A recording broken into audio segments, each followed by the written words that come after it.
Welcome to Season 2 of Rush of Fear podcast, where we chat all things Halloween Horror Nights, Universal Orlando's premier scare event.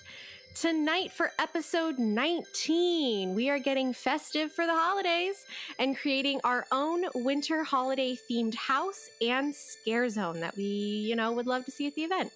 So now, let the mayhem begin. What a rush of fear.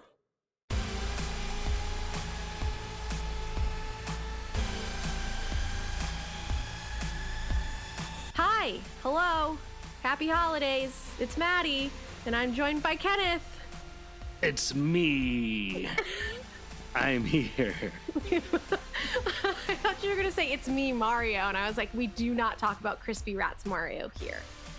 Who said we would have been? I'm talking about Mario. I'm not talking about Mario at all, first of all. But okay, second, that's good. If I was, we'd be talking about classic Nintendo Mario. Classic Nintendo Mario, not Crispy Rats Mario. Who are you quoting then? I was just announcing myself, that's all. Oh. I'm here, it's me. You're here, it's you. It's going to be an episode already. We love to see it. Good Lord. Well, hi, hello.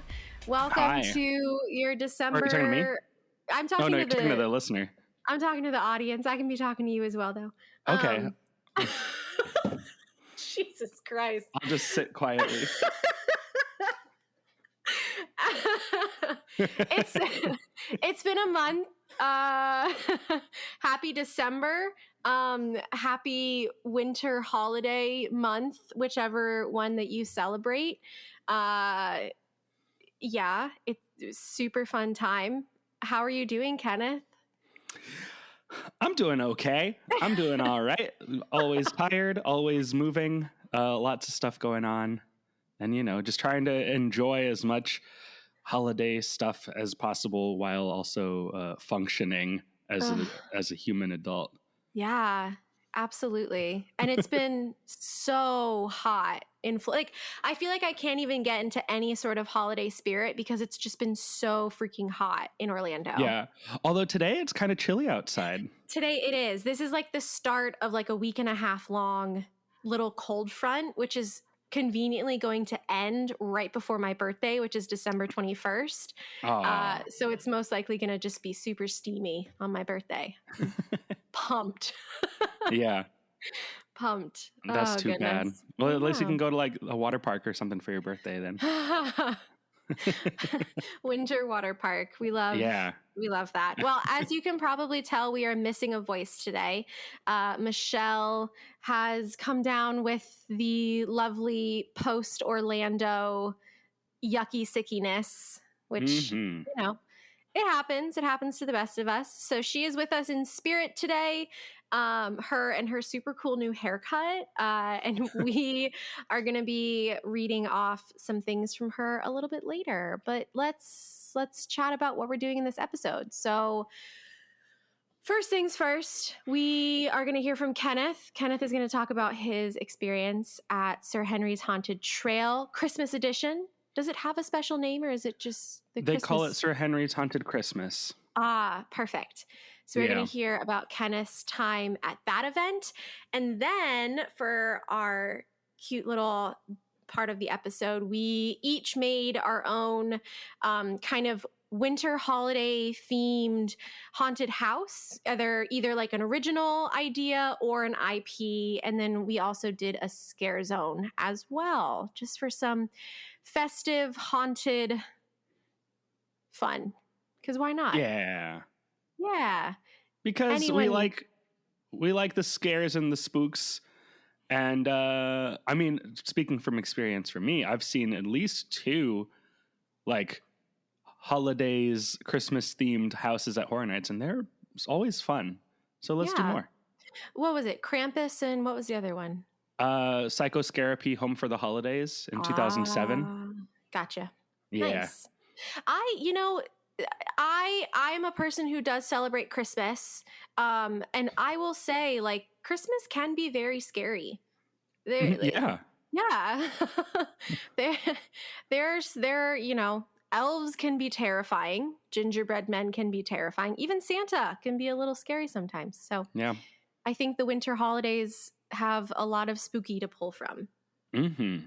Yeah. But first, Kenneth, chat about your time at Sir Henry's Christmas Trail. Yeah. So this, as always, our episodes drop on the 13th. So if you're listening to this on release date or very shortly after, you've got one more weekend to go check out Sir Henry's Haunted Christmas. They've got one more weekend, which is the 18th and 19th, I think. I want to say Friday, I think, is the 18th, 19th. Do they do it on Sundays? 16th, 17th, and 18th, I think, is what it is. Whoops. They do it on Sundays. I'm pulling up their calendar now. So yes, I'm looking at it. We got 16th, 17th, and 18th are still available to go to. If you've never heard of Sir Henry's Haunted Trail or been there, it is a small, basically family run haunt attraction in Plant City, Florida, which is closer to Tampa. It's right off I-4 in Plant City. And it's really small. It feels very homemade. So you're not going to be expecting kind of your HHN level production or quality on design. But even so, they do some really impressive stuff in terms of the sets and some of I've seen them use big puppets and, some of the costumes are really cool looking. Yeah, they do a lot of really cool stuff. And I think that they've started kind of latching onto the idea of this cast of characters. So Sir Henry is a character that you can meet there. I believe he's played by the owner of the park too.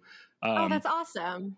Yeah, but I don't know that for sure. But yeah, Sir Henry's always there. I always love to go say hi to him. He's a great dude. He's he has very Squidward energy, or at least he did the first few times we met him, and that's why we love him. That's awesome. Yeah, we usually make it a band trip. So me and Gary, and sometimes John, our previous bass player, will go and visit Sir Henry's Haunted Trail. And last year and this year, they invited the band to their media event. I'm not sure why. We are a band, not a media outlet that covers haunt attractions, but they invite us anyway. And so we like to go, and we've made videos a couple times. You may have seen them on YouTube, starring Pengulin's number one fan, a little pangolin named Pangolin Manuel Miranda. And he is the one who does the media coverage for us, because we are not media personalities in that way who do coverage of events. But yeah, it's very fun. They have 200 trails this year. They've got Krampusnacht 2, which is a sequel to a Krampusnacht house they did last year. And they have one called Sleigh Bells. Yeah, Sleigh Bells with SLAY, which is the elves have taken over the North Pole. They're kind of revolting. And we've got evil elves making evil toys and evil reindeer and a bunch of stuff like that. It's North Pole themed. So it's a lot of fun. But yeah, they also have 2 escape rooms. So admission tickets have to be purchased in advance, and they are online only. And that includes admission to the park in general, which is, it's more like a courtyard with offshoot trails. And then, you get into the trails for that admission price. And then I think anything else is additional $5 upcharge there's 2 escape rooms, which are $5 each to do. There's a laser tag, which I think is also $5. There's axe throwing, which is $5. And the escape rooms, I will say, they're very short. You get 3 minutes. It's basically one puzzle to solve in 3 minutes. So, you can decide if that is worth it to you. For $5, it's it's not too much of an upcharge, so might as well try it out. I think the main attraction with Sir Henry, or where I always have the most fun, is talking to the different characters they have in the courtyard. This year we've got Sir Henry himself, of course, but there's also a giant gingerbread man named Lil Jimmy, who's a lot of fun to talk to, out for revenge against Frosty the Snowman, who ate Lil Jimmy's siblings. Yeah, and owes Lil Jimmy between $300,000 and $350,000, depending on what time it is when you ask, I guess. Frosty the Disgusting Snowman was also a lot of fun to talk to. There was they have one of those, those cymbal monkeys? Yes. They have one of those running around. They've got like a broken porcelain ballerina girl, some Christmas carolers with their mouths sewn shut with ribbons. Yeah, they've got some cool stuff. So yeah, it's it's like maybe an hour and a half drive from the Orlando area if you're around. But Sir Henry's Haunted Christmas, I've always had fun going to Sir Henry's Haunted Trail.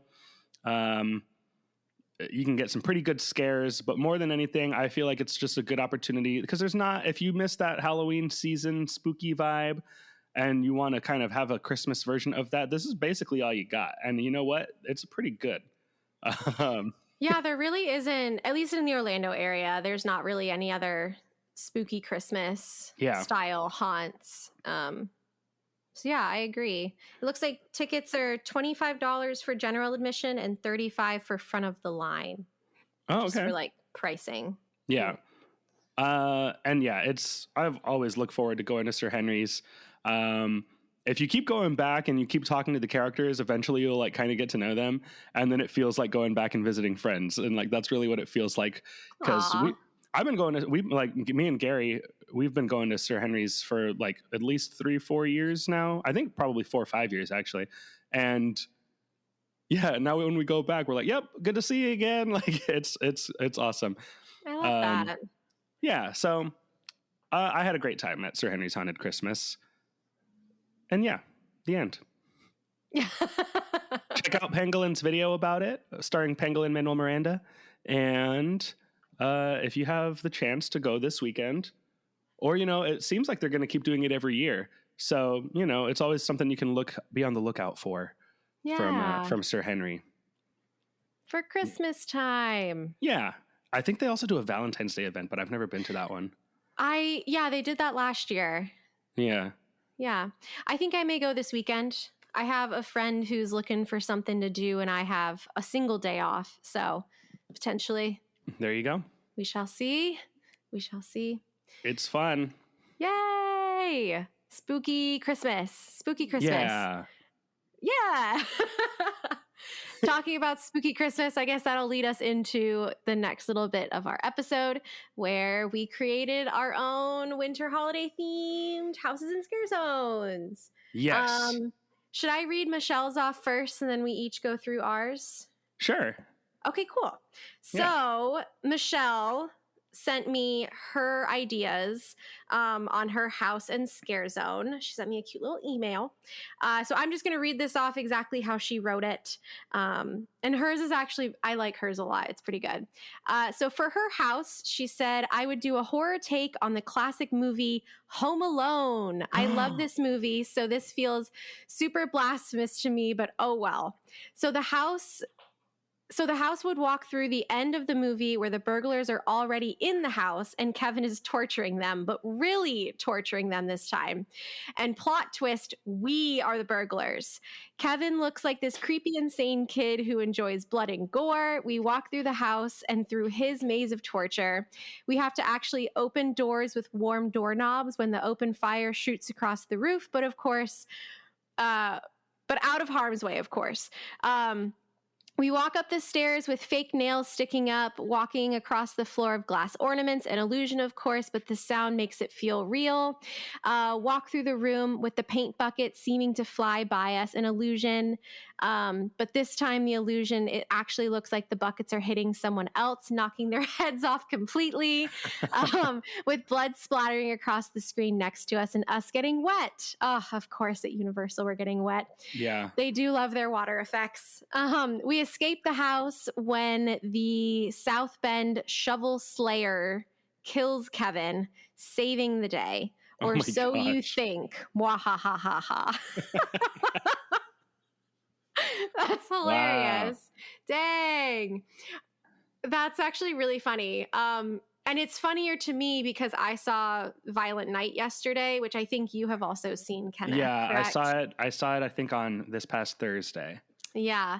No spoilers, but everyone should go see that movie. Yes. It was so funny. So funny. So good. that movie also took inspiration from Home Alone in some parts. And all I'll say is that, you know, Home Alone is very cartoony in the way that the people react to getting hurt by these traps.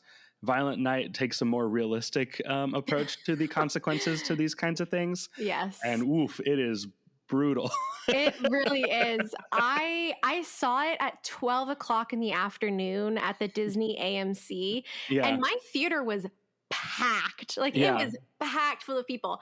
And I love going to see a movie when everyone is having the same very audible reactions to moments in the movie. And my theater was so fucking funny. Like there was one guy down in the front, and like every time David Harbour, who plays Santa Claus, did anything, he'd just be like, "Oh, ooh, damn." And it just had us all on our like rolling with laughter. It was so good. I love that. But yeah, definitely recommend go seeing that movie. Cool. And then her scare zone, she says, my idea is very simple, but has the best kind of scares. I want to walk through Frosty's Winter Wonderland, a beautiful scare zone in Central Park for the claustrophobic factor. Picture snow-covered trees and walkways with icicles hanging everywhere, twinkling white lights, and snowmen. Lots of snowmen. Snowmen on the sides, snowman in the walkway. You literally cannot get away from the snowman. And the best part is you never know which ones are props and which ones are actors. Did I mention the snowman? Or the snow is blood splattered, and Frosty, the man himself, rules the land. He is huge, wielding giant icicles as weapons. He says the word, and his minion snowmen come to life all at once and wreak havoc on those who have dared to enter his realm. Oh my God, that's so good. That's very good. Wow. I'll go. Yeah. That is good job, Michelle. Yeah. That is really good. She got very detailed, like the same thing when we did the Disney-based haunted houses. Mine are more like general idea. I don't have it as detailed planned out. You know. Yeah.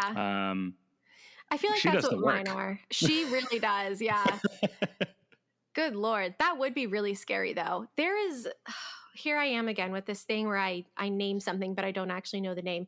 There is a movie with a very scary snowman. Is it Jack Frost? I think it might be. There's two Jack Frost snowman movies. There's the one with Michael Keaton, where he's like a kid's dad and he dies and then he comes back as a snowman. Yes, that is it. 1998. Wait, that's not the scary one. There's one that's actually a horror movie. Another Jack Frost that's actually a horror movie. Jack Frost from 1997. I see that one on here as well. Wait, are they both like from the 90s? I thought the scary Jack Frost was newer. Scary Jack Frost. It has Christopher, what does that say? Christopher Allport and Scott MacDonald. Okay, well then that's this scary one is 1997. Yeah, the one that I've seen that I think is scary, but is apparently only rated PG, is the one with Michael Keaton. That is a family movie. I know it's a family movie, but he is very scary. Have you seen his scary little snowman face? It's yes, awful. I've seen the movie. I used to watch it a lot. Listen, there are only a few things from my childhood that scared me. This snowman from Jack Frost and Oogie Boogie from The Nightmare Before Christmas. You put me on any roller coaster, I would be fine. Haunted Mansion, totally fine. Like, I was not a scaredy cat kid, except when it came to these two specific characters. Okay. Very much. It was this Jack Frost snowman from 1998 movie directed by Troy Miller. Supposedly, the movie was originally supposed to star George Clooney. Ooh. And the face on the snowman is supposed to look like George Clooney, not like Michael Keaton. It doesn't look like anyone. It just looks scary. It looks to me like Roly Poly Oly. Do you remember that show? I loved Roly Poly Oly. That I'm looking at this friendly snowman face from the family comedy Jack Frost, not the horror movie Jack Frost, and he looks to me like Roly Poly Oly. Hey, no. I am gonna. If my stupid computer would ever load, good Lord. I'm going to send you this photo. I've seen the movie. I know what he looks like. I know you've seen the movie. But you cannot tell me that this would not scare like a 5-year-old kid. Okay. Oh. Yeah, because this movie came out when I was 8. So between the ages of 5 and 8, I think I did a lot of maturing and growing up that you still had to do. Yeah. To make me not scared of this snowman. I mean, I still can't watch Nightmare Before Christmas to this day, but I watch, all the horror movies. Yeah. For HHN. Are you sending this picture somewhere? Yeah, I'm maybe. Okay. We can move on and you can send it when it's ready. Okay. Do you have your ideas or do you want me to give mine?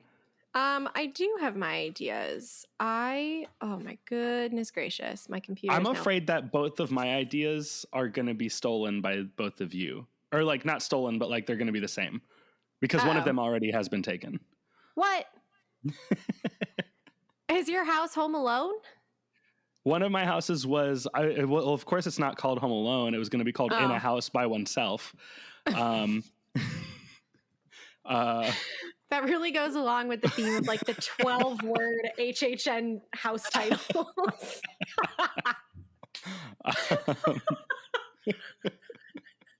I want a shirt. I want a house shirt that just says that in like calligraphy.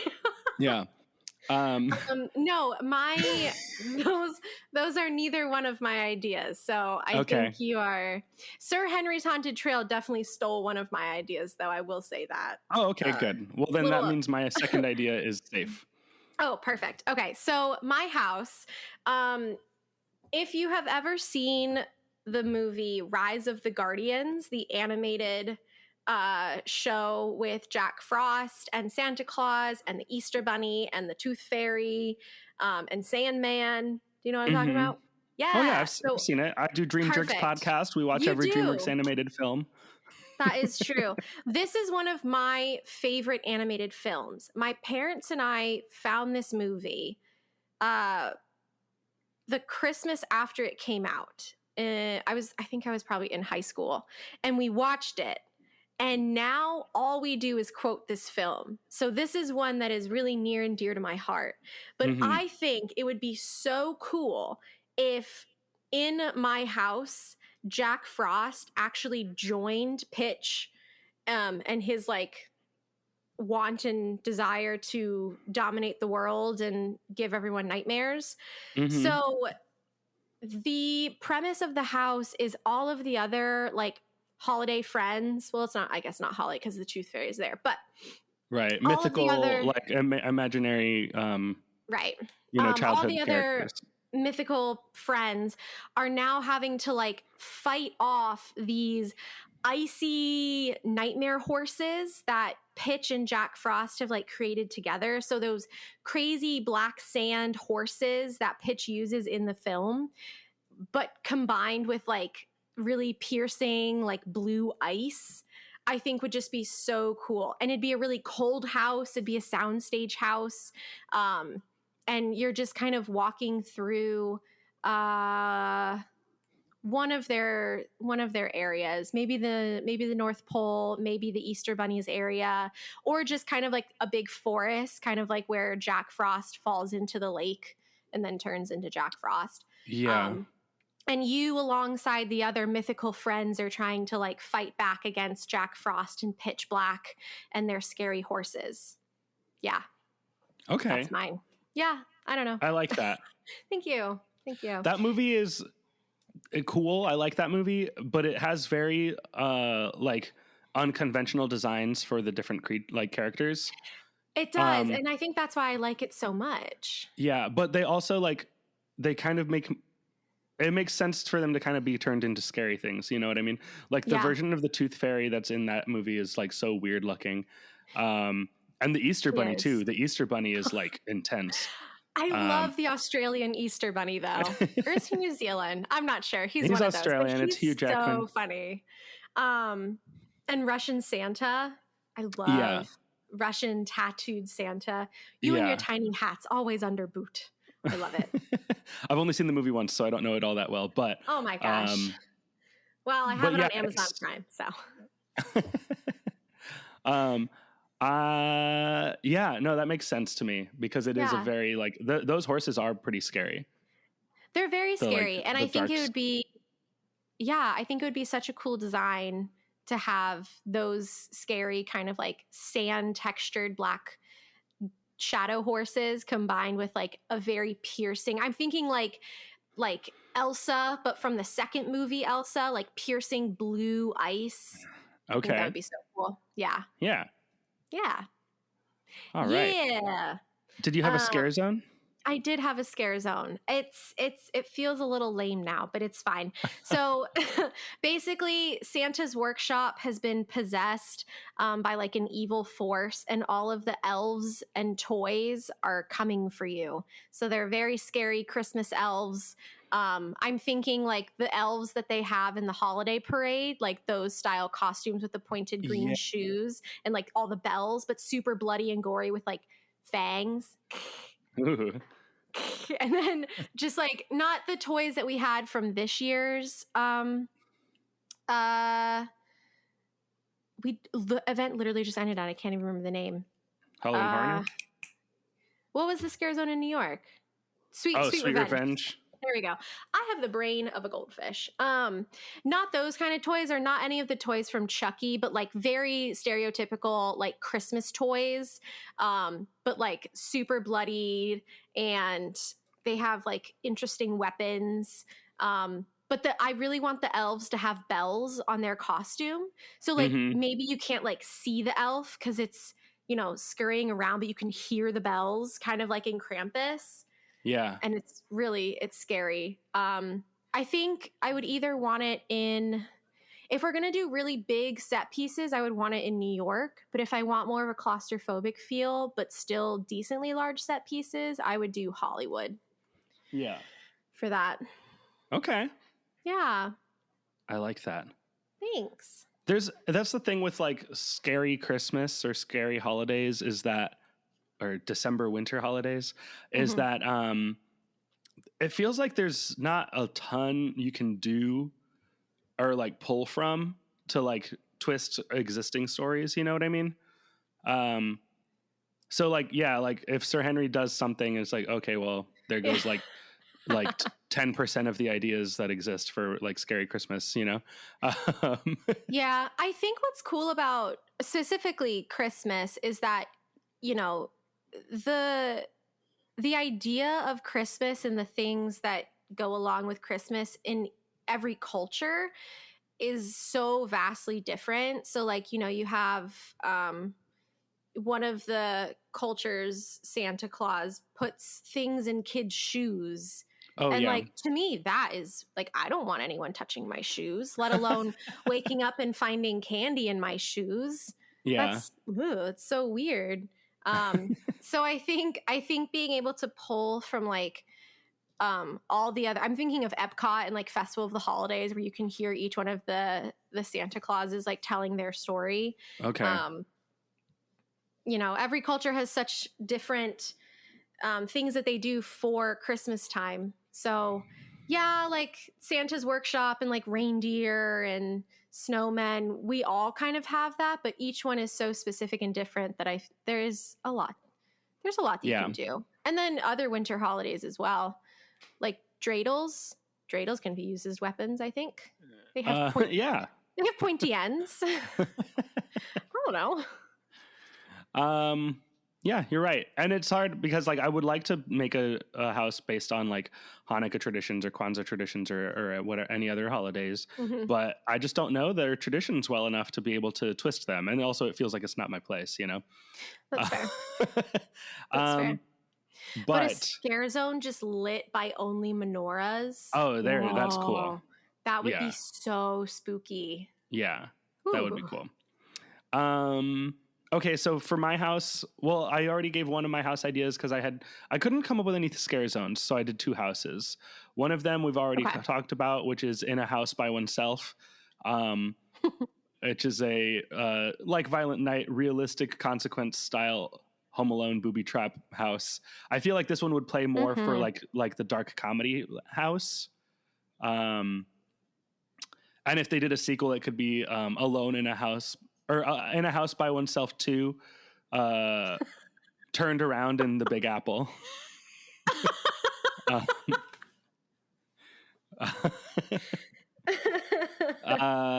But then my second idea would be to do kind of a take on A Christmas Carol, but instead of the ghosts coming to, you know, show Scrooge the error of his ways and get him to, you know, be a reformed man and you know, be charitable and be good. They're just here to punish him. These ghosts, you know, Ebenezer Scrooge is beyond redemption, they've decided, and they're saying, you know what, he's a lost cause. We just have to punish him.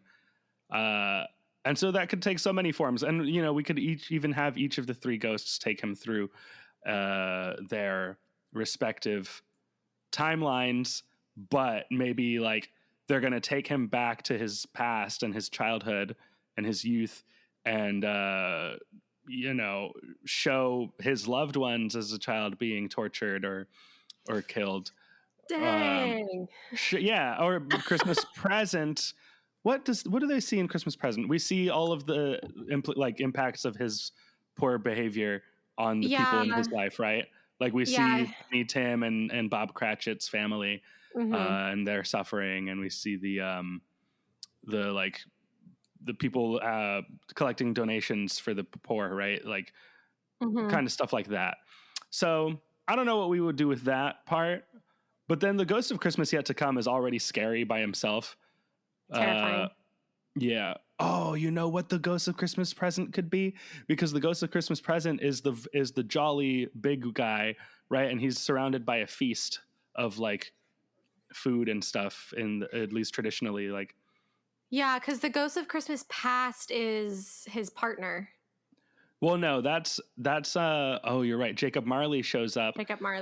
Jacob Marley is not the Ghost of Christmas Past. Jacob Marley is the ghost that shows up to let him know.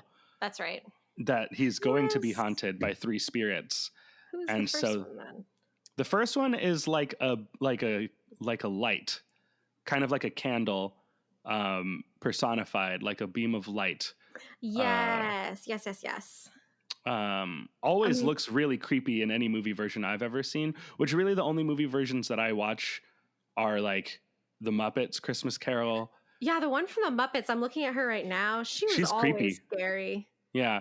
And then same with the Robert Zemeckis like weird motion capture animated Jim Carrey one. I don't like that one.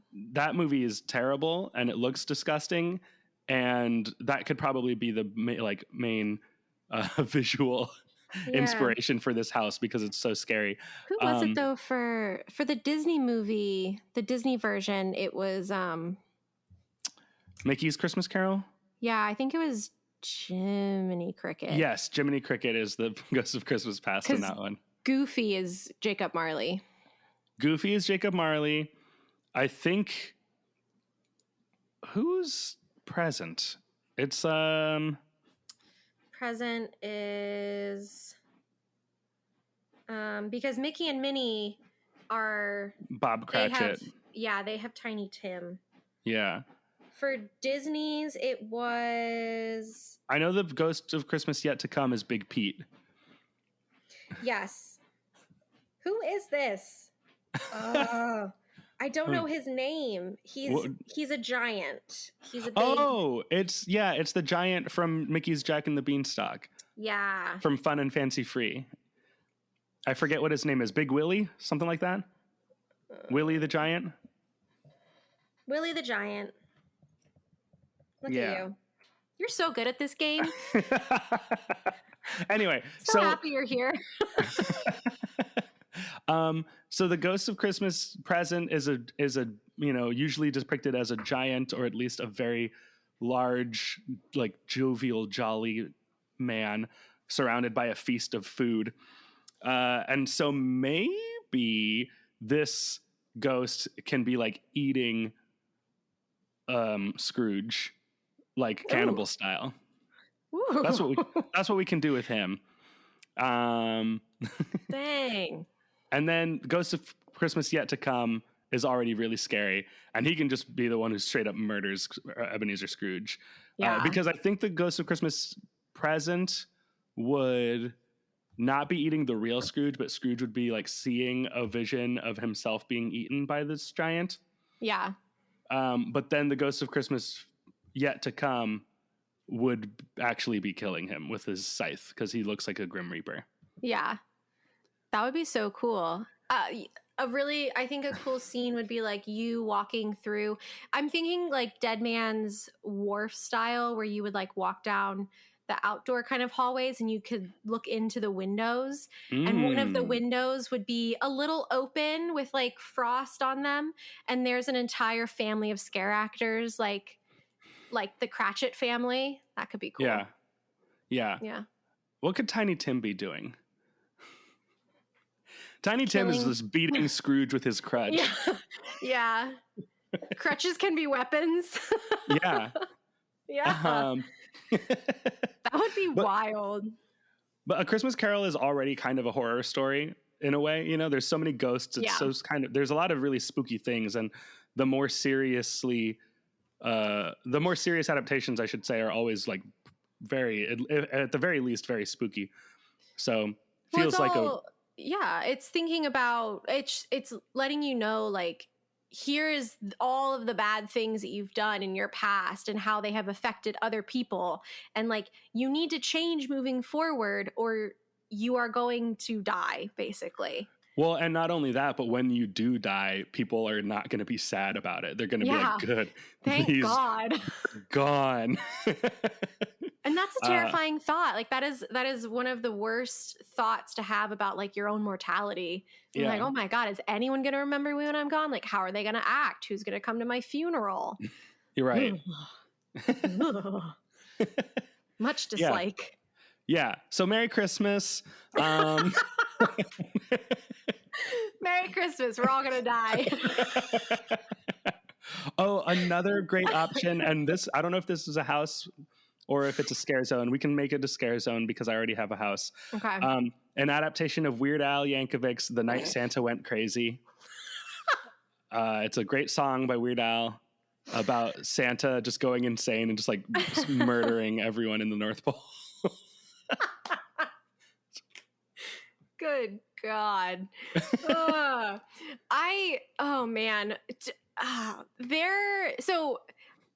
We were going to do a Thanksgiving episode where we had a very similar kind of like concept for the episode itself, like making Thanksgiving themed haunted houses. And I think that if Horror Nights ever did just like a year celebrating all the holidays, we could have a great time.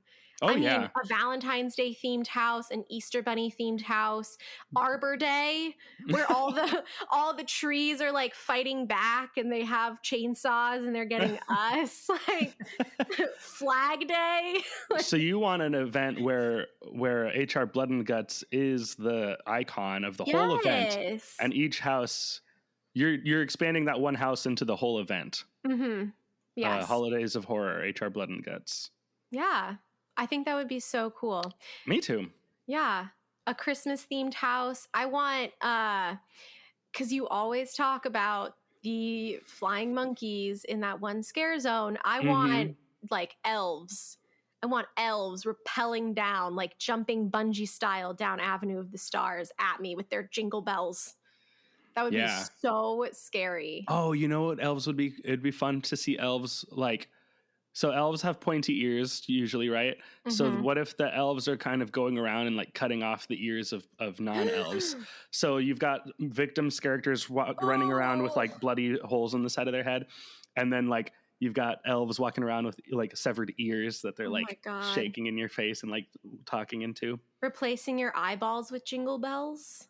Oh, yeah. Scary. Yeah. There's a lot we can do. There is a lot. The Thanksgiving turkey is eating you this time.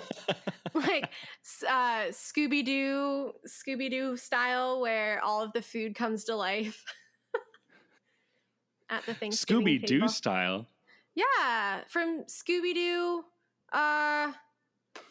not Spooky Scary Island, the live action one, the live action Scooby-Doo movie where they go to the island and there's the haunted ride up in the castle on the hill. Oh, yeah. You're right.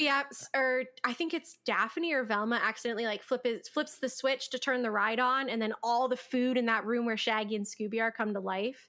So like a Thanksgiving table. Okay. Yeah. Terrifying. Good idea. Leprechauns. A St. Patrick's Day themed house. They couldn't just adapt the movie Leprechaun. Luck of the Irish, where they're playing basketball. And they visit a potato chip factory. Yeah. Why? Oh my God. Why? That could be fun though. The whole basketball scene in that, I love that movie, but the basketball scene is always so funny to me. Like the main leprechaun with the dark hair and the scary eyes in the basketball jersey. Yeah, that is pretty silly. You're right. The aughts Disney Channel movies. Good times. All right. I do like that movie a lot. That is good. It's a good one. All right. I think that's it. Yeah. I think so. Yeah. There's nothing, Universal isn't really having much. There's a Krampus store. Oh, yeah. Yeah. Have you been inside of it yet? No, not yet. It's really cool. I did a brief walkthrough the day after it opened, but I think they've added some more decorations since I've been. So I gotta go. Highly recommend. It's pretty cool. I love that they're doing that now.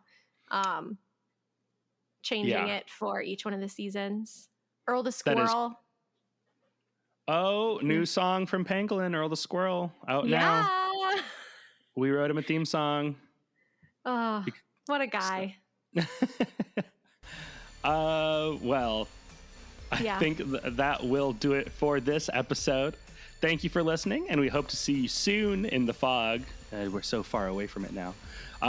Until next time, for more content, be sure to check out our Facebook page at facebook.com/rushoffear and follow us on Instagram and Twitter at rushoffearpod. Yeah, you can take this. Okay, sounds good. I'll do half and you do half. Yeah, exactly. Yeah, exactly.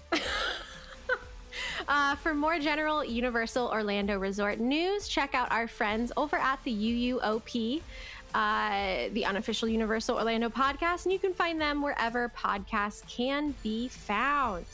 And for all of your travel needs, HHN, Universal Hollywood, Disneyland, whatever it is, reach out to our host and sponsor, Portkey Vacations. Visit Michelle's new website, which is portkeyvacations.com. Just click the Portkey and submit your no obligation quote request to begin planning your next magical vacation. And be sure to check out my band. I had already just plugged them. My band Pangolin. Everywhere that you listen to music online, we have our new Earl the Squirrel song, as well as 2 other Christmas songs that we put out this year. You can follow us on all social media at PangolinFL. And follow the UUOP on TikTok at UUOPod, where you'll find Maddie creating weird and wacky videos a couple times a week. Yeah. All right. Thanks for listening, everyone. Hope you have a wonderful holiday season. The podcast has come to an end. Now get out. Oh, my mouse died.